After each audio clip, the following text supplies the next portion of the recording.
Welcome one and all to the Kabuki Quantum Fighter. Now for those of you who may not know what many words mean, a kabuki would be a famous form of Japanese theater. A little passé now, but that's alright. Quantum is defined as the minimum amount of any physical entity involved in interaction, and fighter is someone who fights. So the minimum amount of kabuki involved in fighting is what this game is about. And we're going to be going through this little intro sequence, and if you're not too interested in that, I understand. I would skip to about 3 minutes, 17 seconds. In the meanwhile, I'm going to read some information that I cribbed from a website. I'll credit them, just check in the info if you're interested.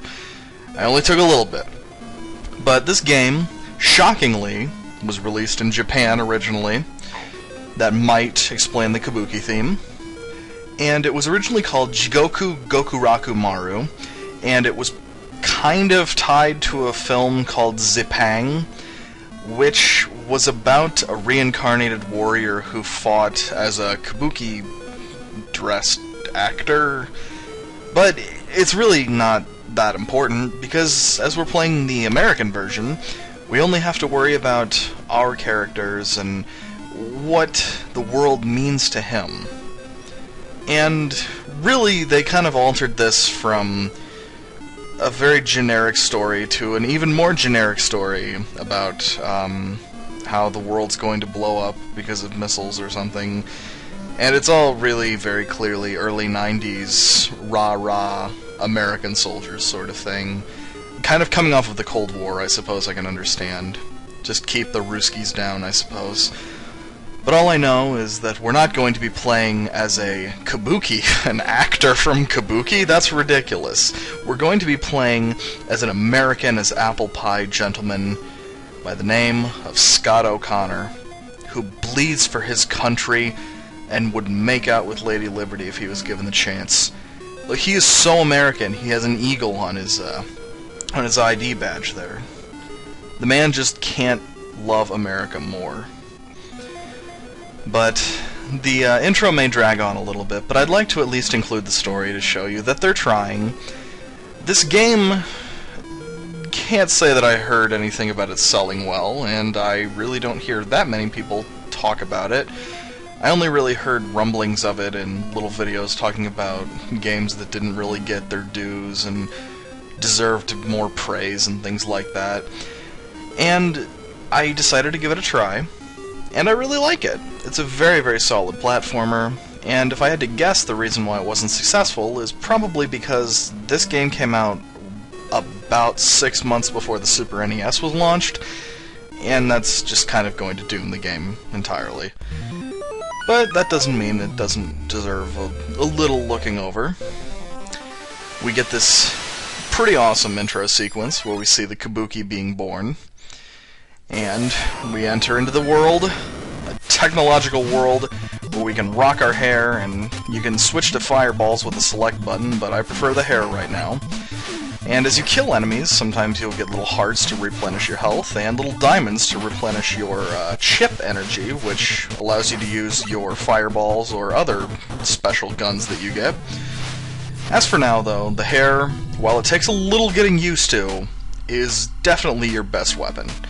There are some enemies that are not so good to fight with the hair, but we'll get to them later. As for stage 1, honestly, the hair's perfect. And the hair is actually a little more helpful than the gun in that it does more damage, but when you upgrade the gun, it'll do a little more damage. We'll talk about that when we actually upgrade it. It doesn't really matter. And I'd certainly miss that floating head. We have a time limit. Oh goodness, no, it's an NES game. You have to have a time limit. That's part of the laws of Nintendo Dynamics. You have to understand, that's the quantum rule.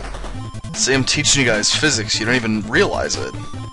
And these heads spitting out fire with shades on. So many of the enemies in this game look very, very goofy. But I love the background. You feel like, it kind of feels like Ninja Gaiden backgrounds almost. It's very otherworldly. And I would say this game was inspired definitely by Ninja Gaiden. And I've also seen a lot of references to this game being very similar to the Batman NES game, which I see that a bit too. Stylistically, it's very similar to both of the games, and really it's a worthy successor to either of them, but it's... I don't know. It may look a little strange, but there's no reason not to enjoy it just because it has a bizarre premise and you're fighting as a strange character. No harm in that. I mean, let's look at it this way. Would you really take offense to playing as a man dressed up as a bat, so long as you knew you got to beat up the Joker? Exactly. So ignore those hearts beating off to the side on the left. I don't know if that's supposed to be a painting or just a wall filled with hearts.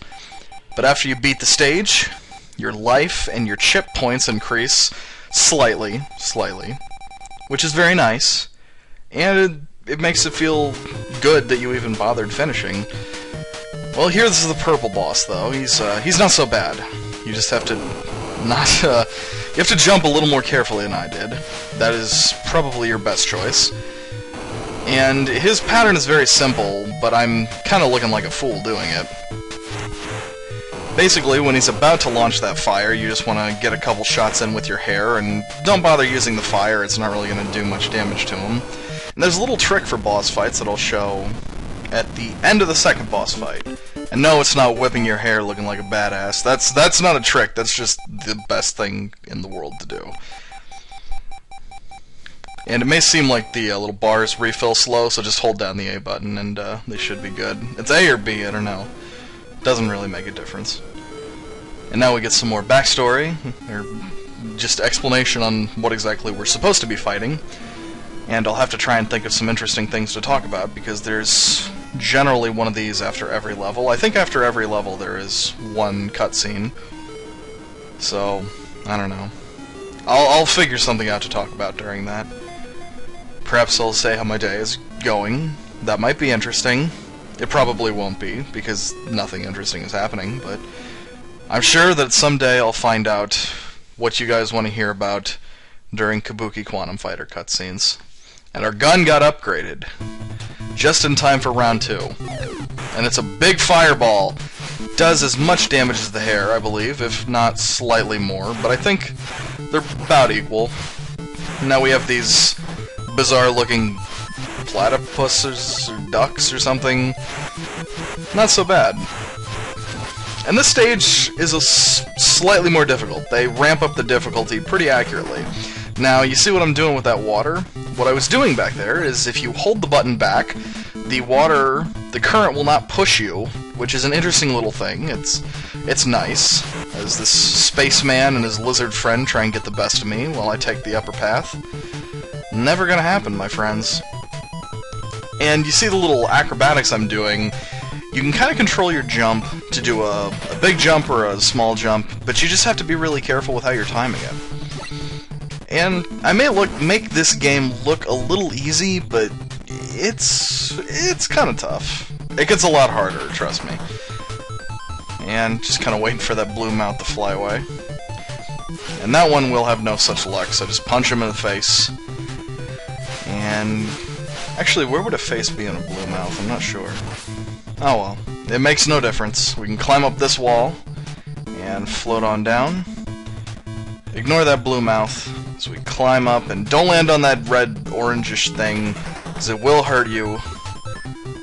And no, I can never get that guy without getting hit. It's the worst.